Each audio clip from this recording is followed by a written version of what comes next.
चालू आता केंद्रातून बस पकडणार. वणी सप्तशृंगी गड इथे आम्ही चाललो होतो. दुकानमुळे झाडं डोंगर काही दिसत नव्हतं. रोपवे आम्हाला दुकानमधून दिसली. आम्ही बसमधून उतरल्यावर इथे दुकाननी पावसाने खूप गारवा पडला होता. नंतर आम्ही रोपवेचा पास काढण्यासाठी आतमध्ये गेलो. आतमध्ये तुम्हाला खूप दुकानं लागतील. दुकानामध्ये आम्ही वटीचंही सामान घेतलं. वटीचं सामान घेतल्यावर आम्ही इथे फोटोही काढला. फोटो काढून झाल्यावर तुम्हाला रोपवे दिसेल वर जाण्यासाठी.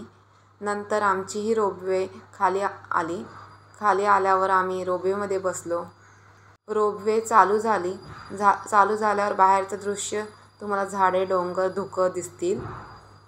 इथे खूप गर्दी होती. इथे तुम्हाला दिसतील माकडंही होती. माकडे सगळीकडे इकडून तिकडून उड्या मारत होते. आम्हाला दर्शन घेण्यासाठी इथे 2-2.5 तास लागले. दर्शन आमचं गर्दी असूनही खूप छान झालं. आम्ही गडावरून खाली आल्यावर आम्ही हॉटेलमध्ये गेलो जेवण करण्यासाठी. तिथून आम्ही गेलो त्र्यंबकेश्वरला.